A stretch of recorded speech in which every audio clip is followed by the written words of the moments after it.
America. We're in the United States of America. Yep. The Rubicon Trail is hardcore wheeling, is probably the biggest understatement I'll ever say in my life. Can I give this away? I'm not sure if I can. What's that? I actually put the Dirty 30 on its side. Oh yeah, you cooked it. Day 2. When we did the Rubicon, we were by far the smallest vehicles on the track. By far. Drive 1,500 kilometres at least on the wrong side of the road. So didn't hear the gunshot. Probably didn't hear the bear sniffing my swag, because it was right apparently where my swag was. 1 million. 1 million. 1 million. 1 million YouTube subscribers. Holy heck. I can't believe I'm actually doing this video. It is insane. Just wanted to film a quick video and say thank you to every single one of you for all your help and support. Liking, sharing, commenting on all of our content and just getting it out there. Without you guys, and all that support, we wouldn't be able to do what we do. So I want to really say a huge thank you. A massive thank you. It means so much from the bottom of our hearts, so thank you for that. It really hasn't sunk in just yet, but if there's one thing that is absolutely certain, that is you can bet your bottom dollar that we're going to celebrate 1 million subscribers. And we want to do it with you folks. So keep your ears peeled, because we've got some huge news. We're putting together one heck of a celebration, and you are all invited. So make sure you watch this space. Can't wait to share how we can celebrate together sometime down the near future. Thank you so much, guys. Keep an eye out for it. Well, g'day guys. Welcome to a very different Beers in someone else's shed. Someone's very different shed. How good is this place, hey? This place is amazing. And I say that with a staunch love of all four-wheel drives, of which there is only one brand in here, one species. I know. Of four-wheel drive. This is actually where we are right now. Is the Landcruiser Heritage Museum, Salt Lake City, Utah. That's right. We're in the States, and we're right here. And as you can see around us, this place is literally a four-wheel drive paradise. In fact, if you love Landcruisers, you owe it to yourself to come here at least once in your life. That'd be a cool trip, wouldn't it? If you love Landcruisers as much as you do, I would come here. What other reason would you come? Because you've got Moab down the corner as well. Down here, and some of the toughest four-wheel drive tracks ever. Yep. Yeah, it's very, very cool. Look, in fact, I'll tell you. He nerded out so hard, I lost him for an hour. I'm not sure what you were doing. I've been here for probably 3 to 4 hours already. Yeah, easily. And I could stay for another 3 or 4, and I'm not even joking. It was bizarre. It was like watching some sort of dog sniff tyres, and he's getting under cars and looking around. He's had an absolute ball. I will say this, I didn't say it before to you in confidence. I'll say it to 500,000 people, however. Some pretty sick rigs in here. Unbelievable. Like some pretty sick rigs. Some of the rare. I won't go into, actually, I will go into detail, and I will show you guys around this place, because I actually had a private tour with Kurt, who actually runs the place over here. And I did. We went around and had a good. We nerded out on basically every single Landcruiser in here. So I'll put the condensed version and show you some of my favourite rigs a bit later on. But for now, I reckon we explain where we are and what we're doing. We're in America. We're in the United States of America. Yep. The biggest part about that, of course, is that some months ago, you somehow squeezed the Dirty 30 into a sea container. Yep. And got it here. I got it parked right out the front. It's there, I can see it. It's right there. It's right at the front. And, which is bizarre. And so I've been driving around the Dirty 30, of course, in the US. And so far, we've actually tackled the Rubicon Trail, which... Wait, can I go back one? Because I know there's going to be a lot of questions from people out there. And I know there's going to be one question that's going to rise above everything else. What's that? How are you driving on the opposite side of the road in a vehicle designed for the opposite side of the road? That's right. If that makes sense. How's that working out for you? Now, brilliant. Yep. It's easy. It's not hard at all. When I first got in the driver's seat, got the keys to the Dirty 30, and started driving around, the anxiety levels were through the roof. I was so cautious of not getting it wrong. And look, I still do get it wrong. I've been driving over here for a couple of weeks now. And look, for instance, if I go off-road, because off-road there's no left or right side of the track, as soon as I get back onto a bit of tarmac, I revert back to, I guess, what I know, and I jump on the left-hand side of the road, then I have to quickly We won't give anything away. I'm driving a four-wheel drive over here at the moment as well. Let's not talk about that too much. But what's been funny today, we were coming back from lunch together today in different vehicles. We pulled up at the set of lights. And unlike normally where you'd look across and the driver would be over there, I looked across and Sean's right here. I'm right there. He's right here next to me. He's obviously been very strange. It is one of the most bizarre feelings to see my vehicle overseas on another continent. That is absolutely surreal. And when I actually saw it here, I called an Uber. Literally, I had a swag and I had my luggage. Rolled up to our mates Joss down at Rhino, and the Dirty 30 was literally sitting in the car park. And look, I expected it. I knew it was going to be there. But when I actually saw it, I couldn't believe it. It was so bizarre. Well, it was funny because I had the opposite reaction. I arrived just a bit after you, of course, and you came down to pick me up. Yep. And I just didn't think anything of it. Oh, there it is. Yeah. I said, oh, yeah, there's Shauny's going to pick me up. Yeah. Didn't even think anything of it. And then when you start to realise Then where I got in you the car are, and you scared the pants off me. Yeah, well, it got pretty wild. We had to drive. So let me give you a little rundown. You'll get to see a lot of this footage, of course, on YouTube in the upcoming months. But I guess we're talking a little bit behind the scenes at the moment. When I first picked the Dirty 30 up, we still had well over 1,500 kilometres to go before we could even start putting the car in low range. So we had a lot to do.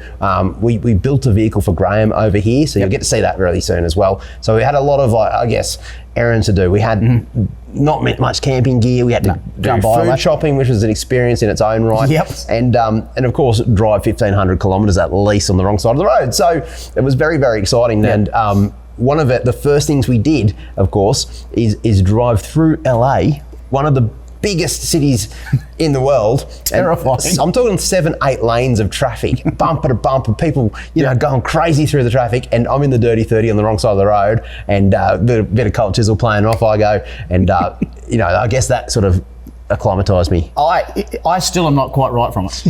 I'd do a solo drive from Phoenix to Sacramento. It took me 2 days. It was 1,200 Ks or something. Yeah. And I left. At least more even. Yeah. I think it was more. And I just left in the afternoon, I've driven once on the other side of the road. Here's a car. Straight into 7 lanes of peak hour traffic. And the trucks. Anyway, won't bore you with it. Needless to say, I wasn't this grey when I left Australia. I had a couple of little black ones. They've all gone grey now, but first impressions, mate. Let's go. First impressions of America. And I'm talking more of the wheeling scene because we've done some other stuff we can't talk about with regards to pubs. Yep. First impressions of the wheeling scene. Yeah, the pubs are all very similar over here. I can vouch for that. We've tried a few beers. But look, when it comes to the wheeling, the first track, like I said, we took on was the Rubicon track. You'll get to see this in detail, of course. And I don't want to give anything too much away, but I think it's important we establish because I've been blown away. I was a little bit like, we have some very, very tough tracks in Australia, and we do. Yeah, definitely without a doubt. But I guess I wasn't really prepared for what the tracks were over here because I got to the Rubicon Trail. Now it is about 30 kilometres worth of track. Yep. Now I thought there'd be, I knew it was going to be very, very popular. There's going to be signposted and all the rest of it. And I thought it was going to be like, I guess, the dream world of four-wheel drive tracks. You get in on a ride, you get off that ride and you walk around to the next one. And off you go. A bit like, what you'd see at a four-wheel drive park, that sort of thing. Yep. The Rubicon Trail is, when I say 30 kilometres or so of hardcore wheeling, is probably the biggest understatement I'll ever say in my life. It is A grade from the minute you air your tyres down until you finish. It took us 4 days to do, with the filming, of course. We probably saw another 1,000 four-wheel drives on the track. And I'm not even joking. You can't make this up. And when I say hardcore wheeling, I mean there's things that in Australia, of course, we'd film it for the show and all the rest of it. It was just that much of it that we ended up wheeling some A-grade things, not even getting out and spotting. And it was just super technical, big rocks. Can I give this away? I'm not sure if I can. What's that? I actually put the Dirty 30 on its side. You cooked it. Day 2. Not a scratch. Oh, you get to see the whole thing. You get to see the whole thing for yourself. I shouldn't laugh because I did the same thing. You did. Became very close to ending in tears. That would have been a bad one, actually, had it all gone pear-shaped. But then I think the next thing that sort of blew Sean and I away when we got on the Rubicon, we've got what we considered to be pretty big trucks back home, especially the Dirty 30. If you did the tally, as you said. If I was to rock up with Sooty or the Dirty 30, you can almost guarantee one of the bigger vehicles getting around. When we did the Rubicon, we were by far the smallest vehicles on the track. By far. Let me emphasise that. In fact, I said we saw about 1,000 vehicles. Yep. I saw 2 other vehicles with 35s and 1 with 33s. There's one with 33s that made it all the way through. Yeah. I don't know how. We can basically memorise exactly who was running 33s, 35s, but everyone else. 37s was even quite rare, to be honest with you. 37s were small. There was a few people on 37s, but 38s, 39s, 40s was the average. 40s was probably the average. I'd say 40s was the average. Yep. I think everyone at home is probably going, what? Yeah, you're joking. You can't even. And let's just say, the guys on 40s, they're driving to the Rubicon.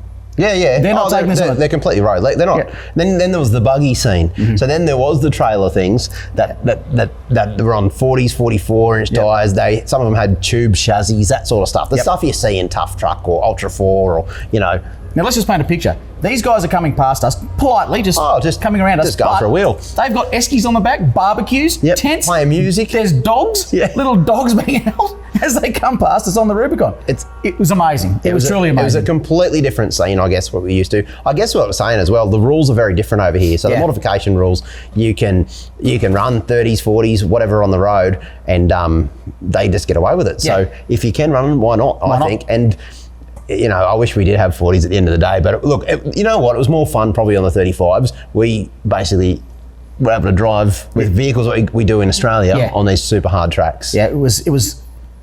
I don't want to give too much away because it's going to be one of the best things you've ever seen.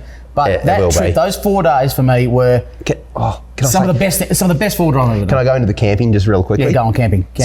So, mind you, I'm still yet to see it with my own eyes. But well, you've got the entire crew to. I know. So the first thing, like, beautiful campsite, amazing campsite. It was gorgeous. You know, a lot of mozzies. Yeah. Woke up, we had a good feed and all the rest of it. I'm still got a bit of jet lag. Go to bed. Anyway, tell what happened when I went to bed. Well, Shauno's gone to bed. I'm going to sleep in the swag. He's going to sleep in his swag. I'm just about to go to bed too. I'm knackered. The fire's starting to die down, and one of the guys goes, "We've got a bear in camp." It was actually pretty casual. Luke, our cameraman, actually saw the bear, came and told a couple of locals and said, "Nah, mate, I've been camping out here for 20 years, never seen a bear." No. And he's like, he came back, "Oh no, I really think there's a bear in camp." At first we thought it was a coyote. So we went and had a look at this thing. No, it was a full-grown bear. And it was, I don't know, 30 metres from camp, I suppose. Came in a bit closer. Right near my Tim swag. from Mitts actually sent it on its way. He was the man that stepped up from the door. He scared it. But we tracked it with a spotlight. It sort of got within 20. And it ran off. It came back a couple of times that night. One of the guys that apparently actually fired a gun. He fired a 9mm just to scare it off. Yeah. Right next to Sean's swag. This is how tired he was. He didn't even wake up. Didn't hear the commotion about people chasing the bear. Didn't hear the gunshot. Probably didn't hear the bear sniffing my swag because it was right apparently where my swag was. It was. And then a gunshot, of course. I slept through all that. That's how knackered he was. That's kind of scary, really. But came through. Got to the rubbish that night. It was. I saw a bear. First night camping. First night camping in the US, saw a bear. First night ever camping on US soil, I saw a bear. Yeah. How sick is that? That's really cool. I saw a chipmunk and I've also seen a squirrel. So now we're on the theme of trucks and building wicked rigs. I actually got a chance to visit a garage here in the US. I guess you call it a garage. A lot of guys do. Yep. It's basically a custom four-wheel drive shop. It's called Stella Built, and I just wanted to get an idea of how it all goes down. all these vehicles and what sort of mods they're doing. So I walked in there. Actually, you know what? The best you check it out yourself. Check this out. This is incredible. Well guys, I'm down here in Sacramento at a really cool custom shop. This one's called Stella Builds. They make some insane rigs, mostly Toyotas. Better come inside and take a look at this.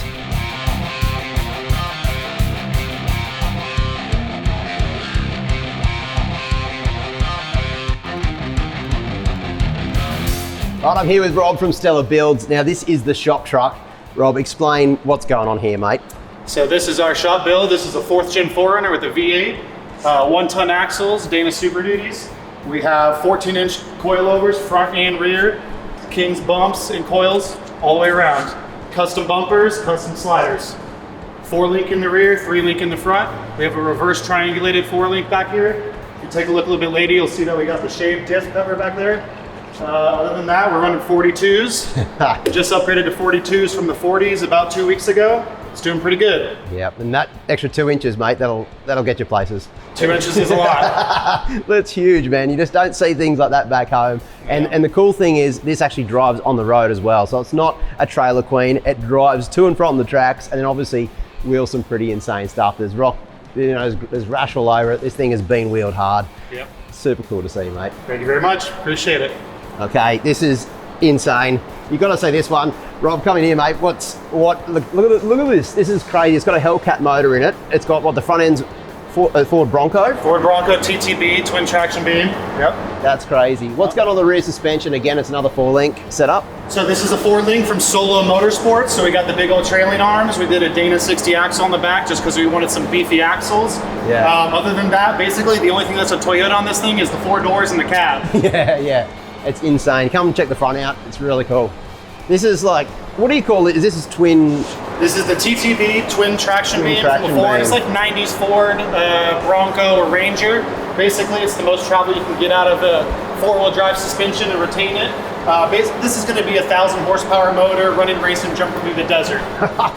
This will be just about the most fun you can have in a vehicle, I reckon. Yeah, for sure. This is cool. This is like a work of art, man. So if you notice right here, So right from here forward, it's all Ford frame. So we stitched it in like this and then we brace it in. And Solo Motorsports arms on the front as well. They do a lot of the Baja racing stuff down out of SoCal. So that's kind of like their niche. So we always go with Solo Motorsports on that. Retaining the 4-wheel drive. Oh, yeah. We got a big old nasty transfer case here by the Behemoth. Getting that thing in there is going to be quite the work, but we'll make it happen. 1,000 horsepower. Yeah. So stock they're about 700, but he's going to bump those numbers up. Of course, you can't keep it stock in the car like this. No. So yeah, this one's pretty wild. We've been working on this one for a little bit. This is his third or fourth version of this truck. We built this a couple different iterations of it, so this is going to be, I think, his final form. Yeah, nice. Nice. Very impressive, man. Very impressive.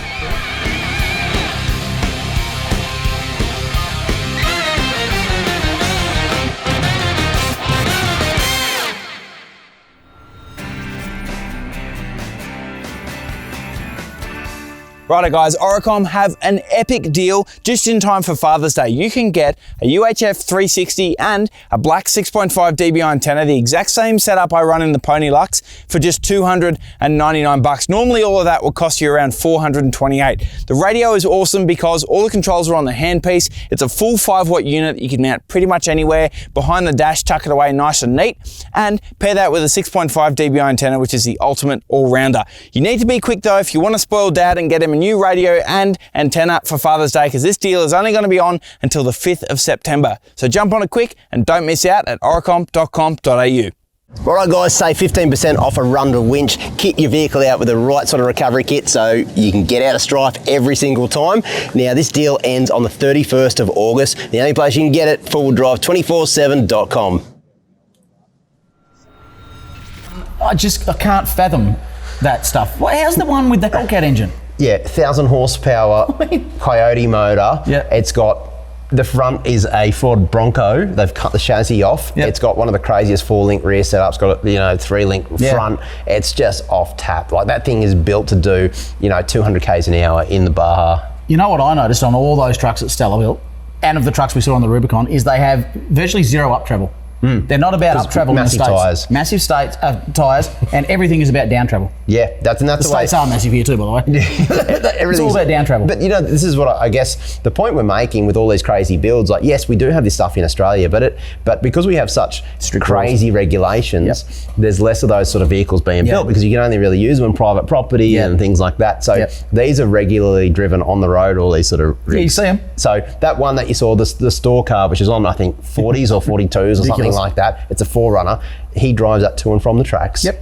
So drives normally on the road, and then takes it off road, and that thing is an absolute animal. Like, they drive some strange things over here. I guess because the laws are different over here, you're seeing a different caliber of builds, and you know that one shop. There's many of them across the states that specialise in this sort of stuff, and people come in and get some pretty wild things. Like we're talking about mad solid axle swaps. We're talking about just engine conversions, 4-links. We're talking about coilovers, hydraulic bump stops. Like, these are all the things that people are running on the road, which is kind of crazy. And then the tyres, as you saw, they do have some rules, and yeah, some of them bend the rules a little bit, but for the most of the cops will just give you a wave if you're on 40s. In fact, I was about to say, sickest story ever. We bumped into the sheriff. There's 2 policemen who actually patrol a certain section, most of the Rubicon Trail. Yeah. Now, they were, I forget what car it was. What was the car? It's a Jeep. It was a Jeep. That was a Jeep. Like 90% of the vehicles are Jeeps. Yeah. And he's on, the sheriff is on 40s. Yeah. He pulls into the car park at Loon Lake, airs down to like 10. Yep. And off he goes on his patrol. Yeah, they just go on real A-grade tracks. In patrolling. And patrolling. And that was a cool experience to see. And it's a proper police car. Sheriff, it's not, some guy wearing a weird badge, but this is the real deal. And there was a different mentality, I suppose, when it came to tracks over there. And we were quite surprised because when we found out was the day we drove in there was probably 500 Jeeps lining up to start the trail. Because of the Jeep Fest that we just happened to bump into, which we didn't know about. Yeah, but so there's a lot of vehicles, and we were quite worried because we're thinking, firstly, we're not going to be able to find a campsite. Secondly, the place is going to be overrun, trashed. Because we thought it was going to be trashed. I thought so. If you had that sort of thing, like look at the Glasshouse Mountains, look at the Wadigans, look at any of the famous four-wheel drive tracks that are close to a major city, what's going to happen? You're going to get a lot of people. When you get a lot of people, you get a lot of pressure. And that usually there's a couple of people that do the wrong thing. Therefore, you get toilet paper, you get rubbish everywhere. So I was sort of expecting that, to be honest. 100%. But There's a foundation. It's called the RTF, the Rubicon Trail Foundation. Now, these guys, many years ago, they weren't threatened, but it was looking like the Rubicon was going to be closed down because people were going off track into very sensitive mountain alpine areas. They were leaving trash everywhere. Toilet use was a big issue. People weren't doing the right thing. There was toilet paper everywhere. They called them white daisies. Let's face it, this is happening on a minor scale in Australia right now. In Australia. Look at the telly track. That's a classic example. So this was an extreme of what was probably happening in Australia. Very much so. They were this close to losing the Rubicon, the most iconic four-wheel drive trail. I'm starting to use the words over here. Trail in the world.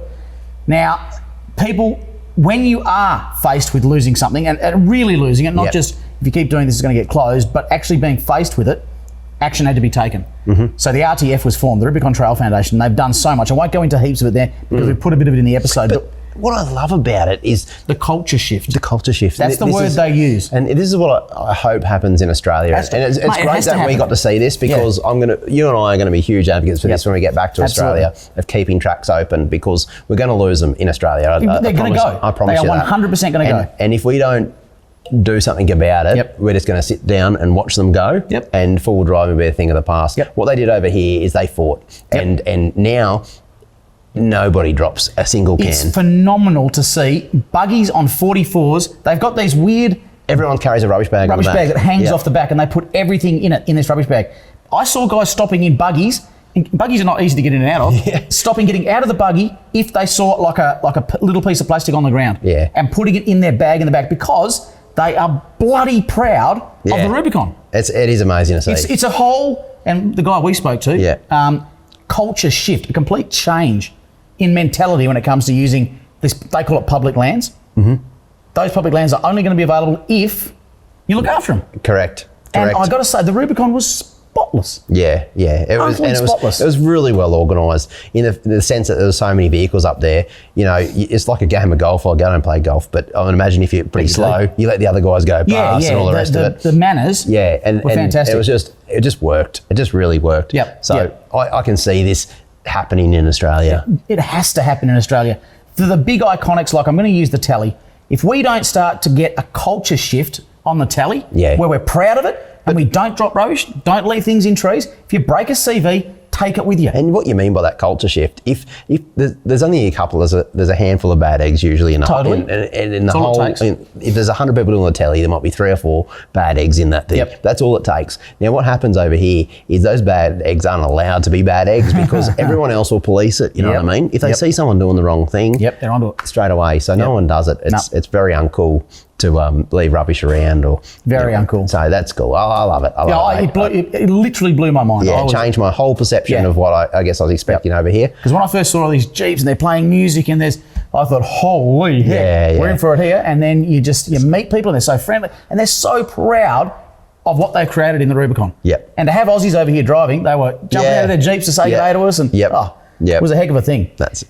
Now, speaking of big trucks on 44s, they were bigger. They were bigger than 44. They were huge. They were twice the size of me. I'm not that big. Can we look at some more realistic trucks? What the heck is going on in here, mate? Okay, let's go into a bit of detail. This is a dream come true for me to come to this place here. And like we said before, this is the Landcruiser Heritage Museum here in Salt Lake City in Utah. It is probably one of the best collections of Landcruisers I've seen anywhere full stop. And I've had the privilege of going to Japan, going to the Toyota Museum, the automotive museum over there. Is this better than that? In terms of Landcruisers, 10 times. Oh, because they'd have everything. Oh, they've got everything over there. But they've got a very small representation of Landcruisers. This is just Landcruisers. So, you've got all your 40s. You've got like so many rare vehicles over here. 60s. You've got 80. I've got all Landcruisers, believe it or not. Every single one of them. In fact, I actually got here probably a couple of hours before you today. And Gert actually, who looks after this place, gave me a private tour and we just nerded out on all Landcruisers. You want to check this out. I guess I have to start with this one. It's an FJ25. Now, this is the vehicle essentially that brought Landcruiser to Australia because these Toyota actually imported about 11 or 20 or so, but a really small number of these vehicles into Australia for the Snowy Hydro scheme. And after that, Landcruiser proved itself in Australia and of course became very, very popular. Now, I can't go past this one. This is an FJ 45LV. In Australia, we have the 45V, and they're super rare vehicles. This is actually the vehicle I probably most want in the whole of this place. I absolutely love these things. It's the first time, essentially, that Toyota made like a station wagon sort of vehicle, like a people mover. It was the first time you really got from utility vehicle into somewhat of, well, it looks still pretty utilitarian, but this was designed to take people around and have a low range transfer as well. It's a really cool vehicle. Now, I can't go past this one. It's a BJ44. Now, what's so cool about this one, it hasn't been restored. This has only got a handful of miles on this vehicle, original actually kilometers, because it's a Japanese vehicle. And as you can see, if you look really closely, even on where the sun visors are, they're still in the original plastic. This is a nut and bolt original vehicle, and you just don't see them like this.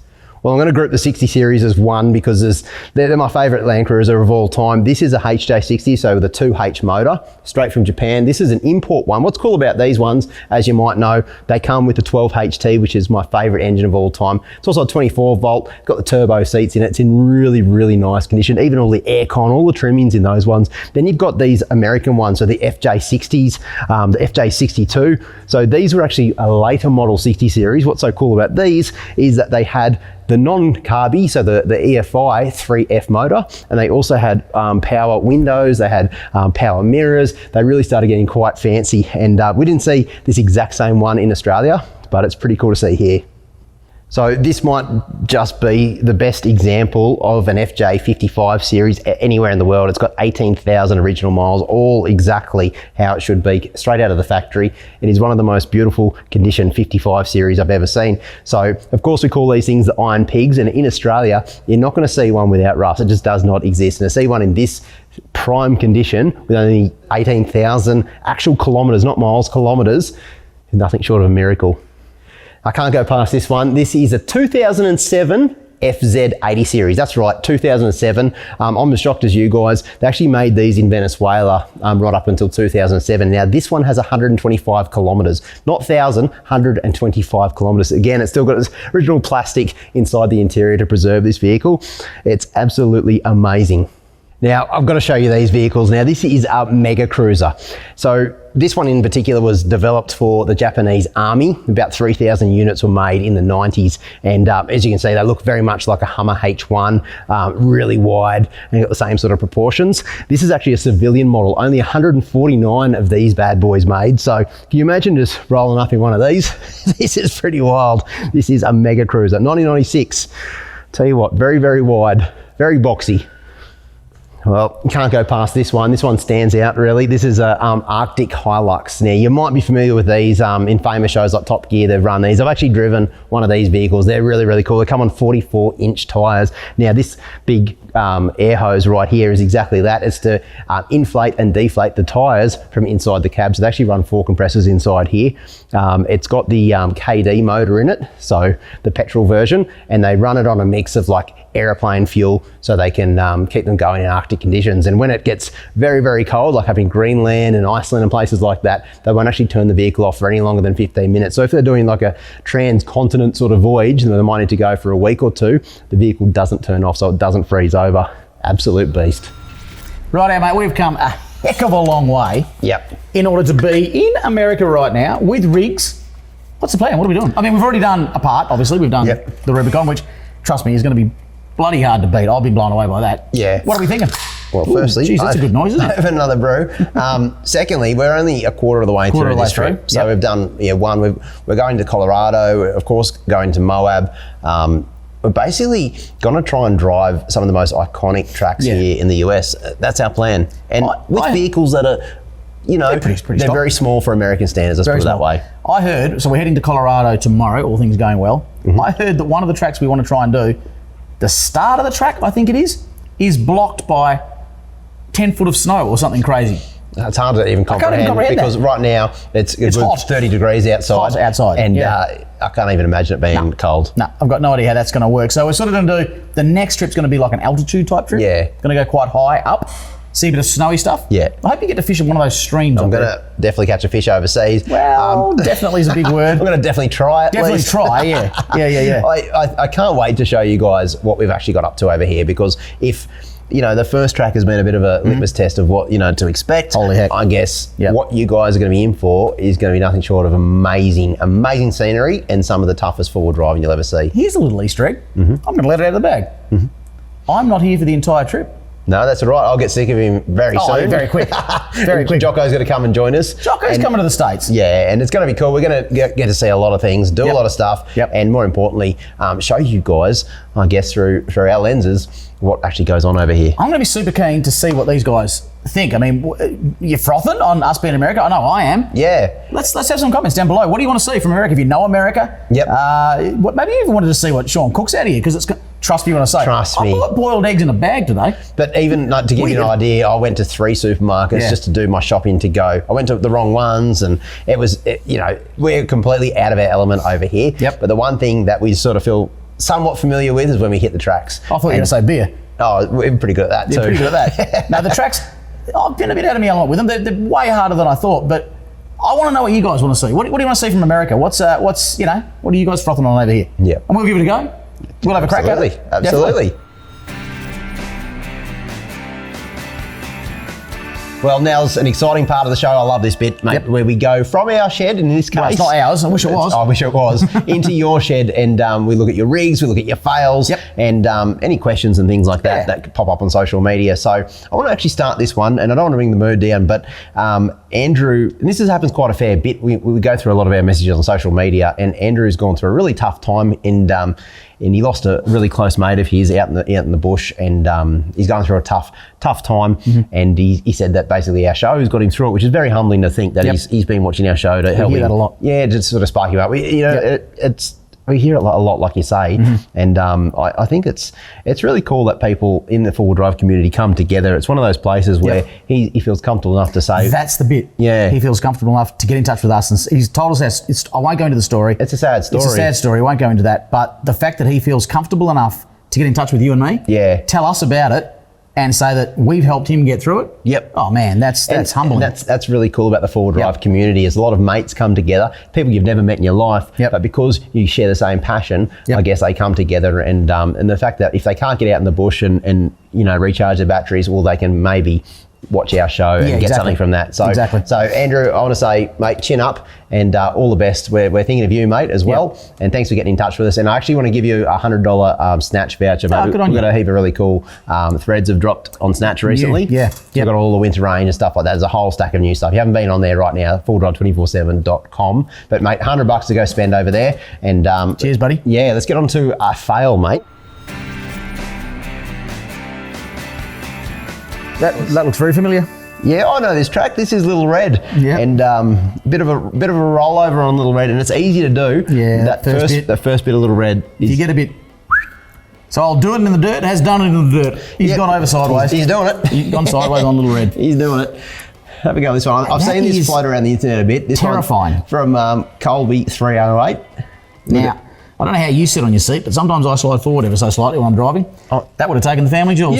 This is not so extreme, but a more minor version of this has actually happened to me in the Dirty 30. Remember the original Lorella Springs? Yeah. I had a stick that came through the floor pan, and just stopped short, thank goodness. Well, we didn't have to go. We've had to go a lot further, Tiger, let's just say that. It stopped short, obviously. But it's a scary thing. I always worry about that. Yeah, I mean, look at that. That's next level. Kill you. I know this one. Telly, first challenge. This one. The very first challenge. When you come to the telly, and this year as well, I bet you it's this year. Yep.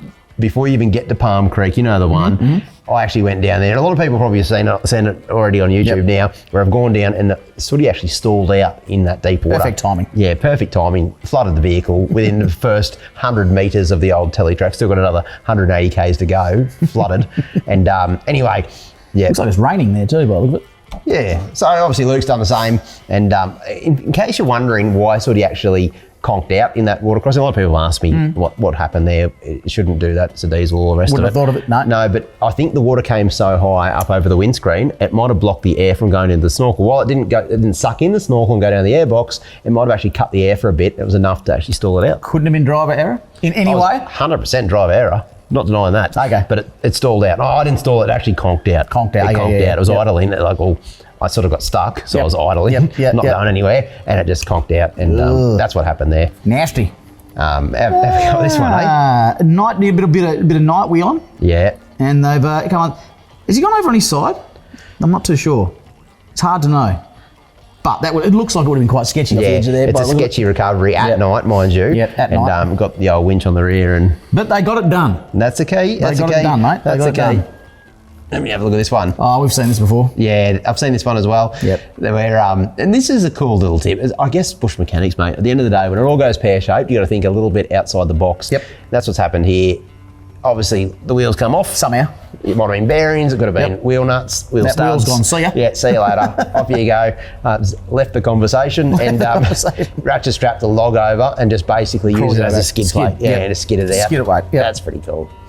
What do you reckon? We can give some prizes, can't we? Yeah, look, far out. Let's go back through them. You know what? What about the little red? Little red. What are you thinking? Yeah, I think so. We both had our moments there. It's not the most pretty drive you'll ever see, but I get it. It's a super tough track, and you know, kudos for getting out there and having a go. Having a crack at it. Yeah, doing it in the dirt. Doing it in the dirt, which he did. $100 snatch voucher for you, mate. Nice. Mate, these I know these guys. Yeah. They wheel hard tracks in the glassy. Like they're pretty full on those guys. Nice. Time for rigs, mate. Yeah, love looking at a good rig, mate. And this one, John. this is be a vehicle up your alley, mate. Little Vitara, look at it. Little shorty. Yeah. Looking at that now, it's funny, you know. I look at that now, and the first thing I think of is, could I do Rubicon in that? No. It's. Well, maybe you could. You probably could. You might be able to get around things, but some of the step ups and the rock climbs would be so scary. Be a bonnet height on that vehicle. Oh, easy. But that's cool. Like what I like about that is it's been built up in his shed. That's what's going on so there. we're talking about twin lockers. It's got reduction gears. It's got, I think it's a set of 33s on it as well. Which is big for that little vehicle. Yeah, and he's done a lot of the work, all of it himself. So. And the great thing is he comes from the UK, so that would be a big rig over there. Oh, huge. Yeah, big rig in the UK. And narrow enough you can fit it into some of the streets. So. Exactly. What about this one, mate?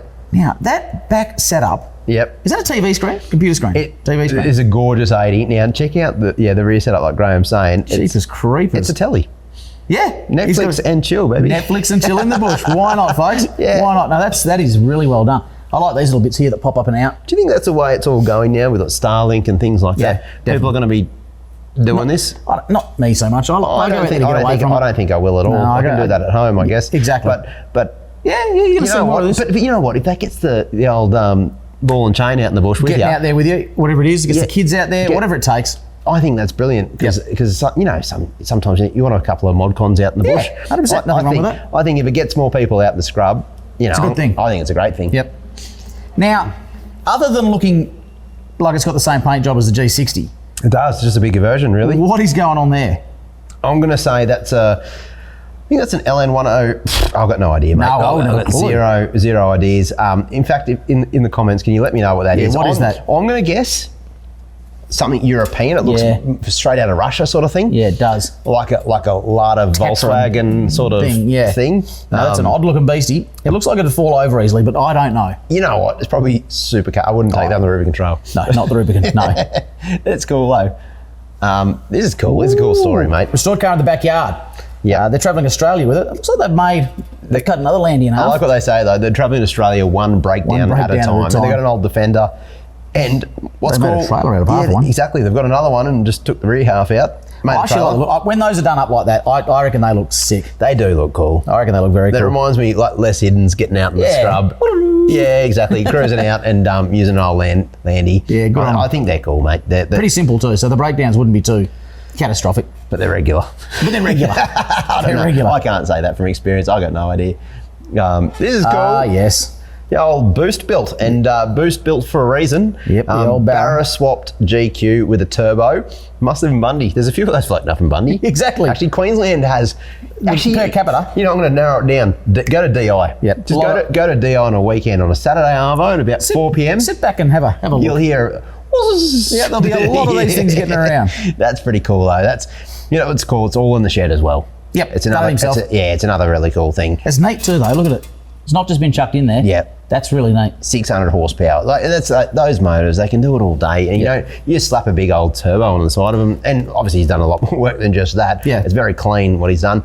But that's going to make some huge power and be a heck of a lot of fun. Very capable car. And g'day to the High Rollers 4x4 Club. High roller. High Roller.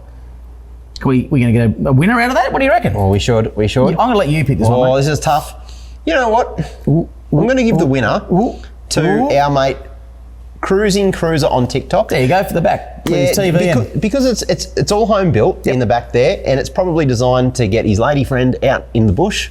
Maybe she built it. Or the kids. Well, it doesn't Who really knows? matter. It really doesn't matter. It doesn't but matter. The fact is, they're getting out and doing it. And it looks comfy. It looks like it's really well done. They've got the speakers up there. Yeah, they've thought about it. If he rolled into camp one night, I'd be stoked. yeah, we'd watch a bit of If the footy was on? a little hunting, fishing show or whatever, and sit back and You'd watch the Notebook, I reckon. yeah, sure, we'd cuddle up together. No, that's really cool. So what are you getting a voucher? Snatch You're voucher? getting a $100 snatch voucher, mate. Absolutely, mate. So, Mate, when we first started this, there was back in the day, you used to get in touch with us by writing a letter. yep. Do you remember that? We actually used to, in Get the letters. magazine days, we got letters posted Mail. in, and that was my job as a junior journalist at have a Full look at Drive them. Monthly, was go through the letters and see what, and I used to put them into the magazine, so I'd sometimes have to type them out. That's what I used to do. Isn't my that first crazy? job. Yeah. Back in the day. Now, I'm not going to do that. You use hashtags. Oh, you try and do it. I was gonna. They're in the US, mate. That could be a gang symbol around here. You got to be careful. Very nerdy. Very nerdy. I won't ever do that again. I promise, folks. First and last time to do it. Now we use hashtags in order to keep in touch. It's really across easy too. all of our social media platforms.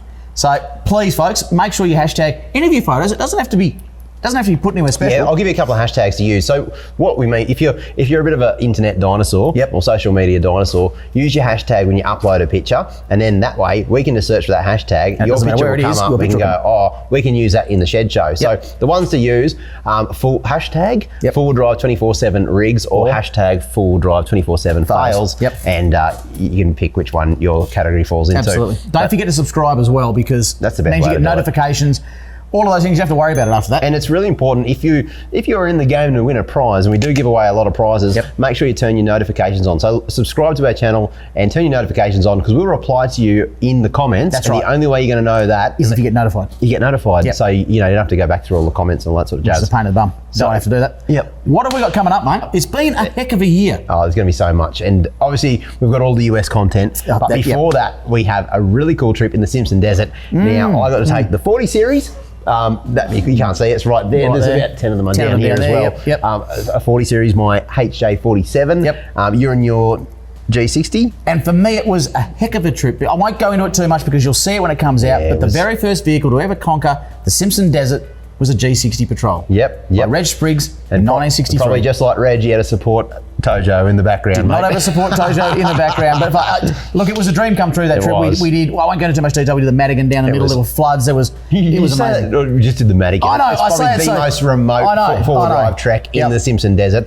You'll have We had to see take so that. much fuel. It was an epic trip. It's one to watch. You guys have actually been asking for that, and we actually delivered on did this it. one. We did and, it. Yep. You get to see all that. On the back of that, I just popped into Arnhem Land. I just popped into Arnhem Land on off-grid. Are there lots of almonds up there? Never saw one Arnhem. Not one Arnhem.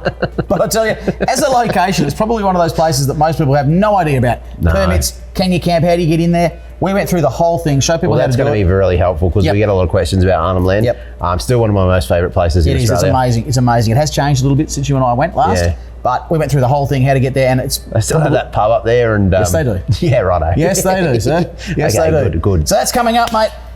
The US, we're still, what you say, we're quarter of the way through? If that. There's going to be so much to show you guys, and we can't wait to do that. So, do us a favour if you could, and subscribe to our channel so you can see all the action for yourself. And trust me when we say this, there's some really cool things going on our channel. Yep. But for now, mate, I reckon we... do you mind if I do one more quick walk around? You do one more walk around. I'm going to go and sniff out a pub in Utah. Who owns the pub in Utah? Oh, no, it's probably changed hands. Yeah, well, Salt Lake City will have a pub somewhere. Sure. We'll go and find that. We'll go find that. From us, folks, all the way across the ditch in the US of A. Cheers, whatever time of day it is over there, because it's all weird. Big cheers. And we'll catch you later.